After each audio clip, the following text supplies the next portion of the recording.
السلام علیکم ویورز. آج کا پہلا سوال کیف علی ہیں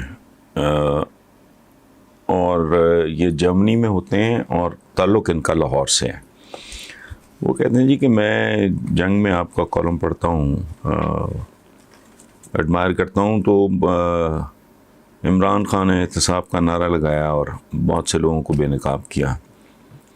آپ سے درخواست ہے کہ عوام کو بتاتے رہا کریں کہ عمران خان کس طرح صحیح سمت میں جا رہا ہے اور آئندہ دنوں میں کن اچھی خبروں کی امید کی جا سکتی ہے. اس سے بہت سے لوگوں کو انسپریشن ملے گی. پہلی بات تو یہ ہے کیف علی صاحب، تھینک یو ویری مچ. یہ جو بات آپ نے کی ہے نا کہ چہروں کو بے نقاب کیا، یہ بات درست نہیں ہے. یہ بے نقاب تھے، یہ ننگے تھے.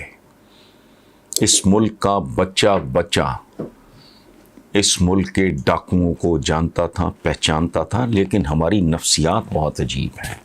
ہماری نفسیات کیا ہے کہ سب کچھ واضح ہو جانے کے بعد، مزید واضح ہو جانے کے بعد بھی اندازہ لگائیں کہ نون لیگی بھائی ہمارے جو ہیں کہتے کیا ہیں. کھاتے تھے تو لگاتے بھی تھے. یعنی وہ ان کو ڈیفینڈ بھی جب کرتے ہیں تو اس بات کو تسلیم کرتے ہیں کہ یہ چور ہیں. لیکن دکھ اس بات کا ہے کہ کھاتے ہیں تو لگاتے بھی، ان کو یہ نہیں پتا کہ وہ کھاتے کتنا تھا اور لگاتے کتنا تھا. یہ لوگ اگر یہ صرف 5-10% کھاتے اس ملک کا تو یہ ملک جنت میں تبدیل ہو چکا ہوتا. ہمارا کروڑوں بچہ اسکولوں سے باہر ابیوز نہ ہو رہا ہوتا. ہمارا نوجوان آج بے روزگار نہ ہوتا. میں یہ بالکل نہیں کہہ رہا کہ یہاں دودھ کی نہریں بہنے لگتی، لیکن آپ یقین کریں یہ ملک آج جس سال میں اس سے کئی گنا بہتر ہوتا.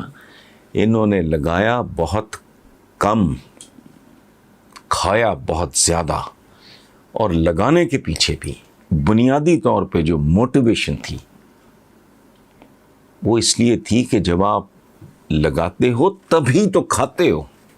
باقی جو بار کی وارداتیں ہیں بیرون ملک جن کا عام آدمی کو پتہ ہی نہیں ہوتا، یہ آئی پی پیز، یہ وہ کس بھاؤ کیا کون سا سودا کہاں کر دیا، وہ عام آدمی کو سمجھ نہیں آتی. لیکن جو لوکل جس کو پروجیکٹس کہتے ہیں، مثلاً میں آگے ایک سوال آئے گا جس میں شہباز شریف صاحب کے حوالے سے بات ہوئی. میں نے میٹرو کو اپوز کیا تھا. میں خاصا ویل ٹریولڈ آدمی ہوں. میں 80s بلکہ 81 سے ہی میں نے انٹرنیشنل ٹریولنگ شروع کی. تو مجھ سے بہتر کون جان سکتا ہے کہ میٹرو کے فوائد کیا ہیں، میٹرو کتنی اچھی چیز. لیکن ترجیحات ہوتی ہیں. ایک گھر کا سربراہ کیا کرتا ہے؟ وہ سب سے پہلے اگر وہ رینٹڈ گھر میں ہے کرائے کا سوچے گا.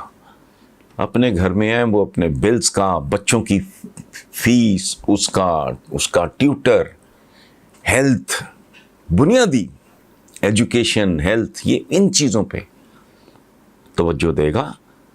وہ بہت ہی بدنصیب ہوگا، بہت ہی جاہل ہوگا جو بچوں کی ویلفیئر، ان کی ہیلتھ، ان کی ایجوکیشن کی کاسٹ پہ قسطوں پہ جا کے گاڑی لے آئے. وہ بہت کم ظرف ہوگا، کم ذہن ہوگا.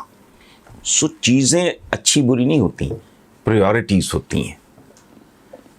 تو میں نے یہی آرگیومنٹ، اسی طرح کے آرگیومنٹس دے کے میں نے اس بات کو اپوز کیا تھا. لیکن ایٹ دا سیم ٹائم میں نے ان کے چند پروجیکٹس کو جو مجھے بہت اچھے لگے میں نے ان کو بہت اپریشیٹ بھی کیا. میں نے زندگی میں یہ حرکت کبھی نہیں کی کہ جی آپ کی مخالفت میں نے برائے مخالفت کرنی ہے. میرا رب معاف کرے، یہ گناہ عظیم ہے. اور اگر میں نے آپ کو سپورٹ کرنا ہے تو سپورٹ برائے سپورٹ ہی کرنا ہے. میں پی ٹی آئی کو کرٹیسائز کرتا ہوں. سو اس لیے بے نقاب تو یہ پہلے تھے. اب اصل بات یہ ہے کہ جو نقاب ہماری عقلوں پہ پڑے ہوئے ہیں، جو نقاب ہمارے ضمیروں پہ پڑے ہوئے ہیں، وہ کوئی الٹ دے اور لوگوں کو پتہ لگے کہ نہیں ہم 2 سال اور پتھر باندھ لیں گے اپنے پیٹ پہ اور جبر برداشت کر لیں گے، لیکن مل جل کے اس ملک کو ٹریک پہ واپس لے آئیں گے۔ عمران خان اپنے حصے کی غلطیاں کر رہا ہے، لیکن انما الاعمال بالنیات، اللہ پالنا کرتا ہے خوش نیت آدمی کی، دیانتدار۔ مجھے پتا ہے ارد گرد چور چکار بھی ہیں، مس گائیڈ کرنے والے بھی، سب کچھ ہیں۔ چونکہ ہمارا نیشنل کیریکٹر کیا ہے، میں اس پہ کیا تبصرہ کروں، آپ بھی جانتے ہیں، میں بھی جانتا ہوں، میں بھی پاکستانی ہوں، آپ بھی پاکستانی ہیں۔ سو اس لیے ٹھیک ہے، یہ کرٹیسزم اور یہ بات میں کرتا بھی رہتا ہوں، جہاں بہت ضروری سمجھتا ہوں وہاں کرٹیسائز بھی کرتا ہوں۔ پرویز صاحب ہیں جی، ان کا تعلق لالا موسیٰ سے ہے، لیکن نوبے میں رہ رہے ہیں۔ انہوں نے کہا ہے کہ جی CIA کا چیف خفیہ دورے پہ پاکستان پہنچا، ولیم برن نے وزیر اعظم عمران خان سے ملاقات کرنی چاہیے، تو عمران خان نے یہ کہتے ہوئے انکار کر دیا کہ CIA چیف کو ڈرون کے لیے پاکستانی اڈے نہیں دے سکتے۔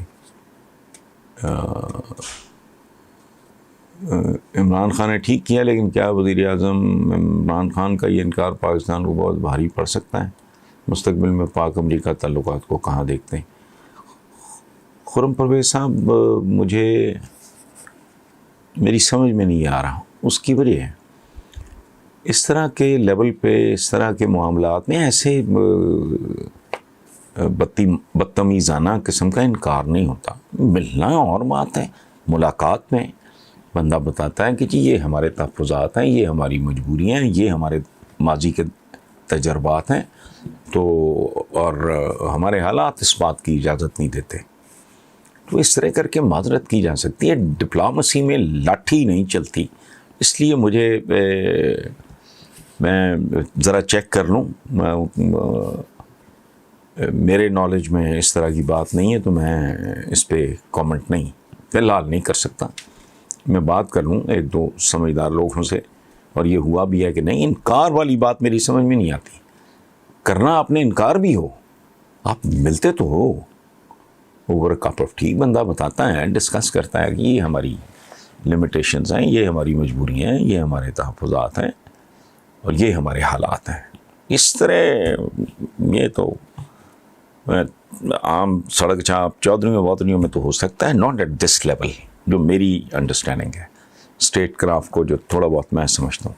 میرے ہم نام ہیں، لیکن ان کا نام کا اگلا حصہ بڑا خوبصورت ہے، حسن شام لکھا ہوا ہے، میاں والی سے ہیں۔